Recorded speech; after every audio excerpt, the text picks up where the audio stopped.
ভারতীয় গণমাধ্যমে যেটা এই সময় পত্রিকায় যে সাক্ষাৎকারটা এটা খুবই সাড়া জাগানো। এখানে অনেকগুলি অজানা অধ্যায় তিনি বলেছেন।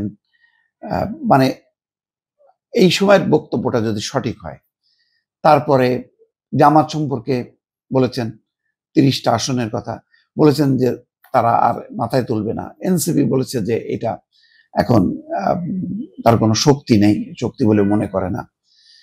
এগুলি যে একেবারে বিএনপি এগুলিকে ওন করে না সেটা না। দেখেন রুহুল কবির রিজভী থেকে শুরু করে বহু নেতা কিন্তু জামাতের এখন সমালোচনা করছে, কারণ জামাতও তো তাদেরকে ছাড়ছে না, ইসলামী আন্দোলন ছাড়ছে।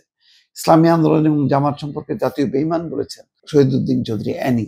মানে তাদের ক্ষোভ বিক্ষোভগুলো এবং মানে মির্জা ফখরুল ইসলাম আলমগীর কথা যদি সত্য হয় যে বিএনপি ক্ষমতায় আসুক, এটা এনসিপি ঠেকানোর চেষ্টা করছে। যাক, এটা নিয়ে যেহেতু মির্জা ফখরুল ইসলাম আলমগীর নিজে বলছেন যে এই সময়কে তিনি কোনো বক্তব্য দেননি, তো সেটা একটা ভাষণ, কিন্তু আমি গুগলে আজকেও চেক করলাম, দেখলাম যে সেটা আছে এবং যে ভদ্রলোক সাক্ষাৎকার নিয়েছেন বলে দাবি করছেন তার সাথে মির্জা ফখরুল একটা ছবিও দেখা যাচ্ছে। তো বিষয়টা কি মানে বাদ তিনি আলোচনা করেছেন ওটাই সাক্ষাৎকার হিসেবে নিল? এটা যদি অডিওটা তারা প্রচার করতে পারতেন বা ভিডিওটা দেখা যেত তাহলে বোঝা যেত। সেই কারণে এখন ধরে নেওয়া হচ্ছে 50-50। এটা হয়তো ফর্মাল সাক্ষাৎকার না হলেও ইনফর্মাল হইতে পারে, আবার পুরোটাই হয়তো ফেক।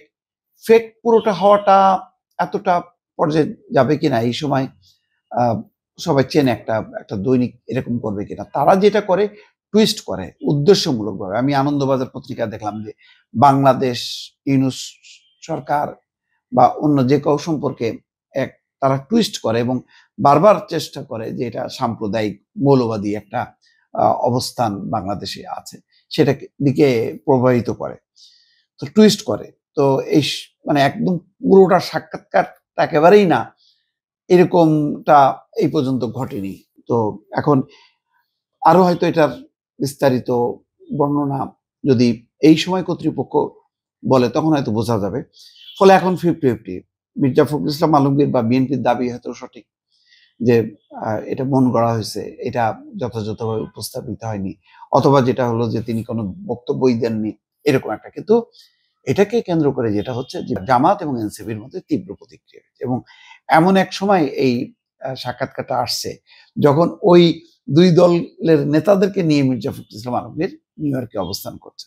তো এটা নিশ্চয়ই তার জন্য একটু বিব্রতকর হয়েছে যখন নাকি 3টা দল গেল, সেই 2টা দল সম্পর্কে তিনি যেই সব কথা বলেছেন সেটা একসঙ্গে সফরসঙ্গী হওয়া অবস্থায় এটা একটু বেমানান।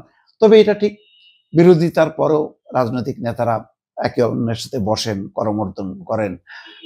এই সম্পর্কটা এখন পর্যন্ত আছে। গত 1 বছরে আমরা দেখলাম যে সেই ফরেন সার্ভিস একাডেমিতে বাইরে তুমুল হচ্ছে, কিন্তু ভেতরে কিন্তু তারা গল্পগুজব করছেন, খাচ্ছেন বা ঠাট্টা করছেন, বসছেন। এটা গণতন্ত্রের সৌন্দর্য। এখন এই সময়ের ঘটনাটা একটু রহস্যের মধ্যে রয়ে গেল, আসলে কি ঘটেছিল সেখানে। দর্শক।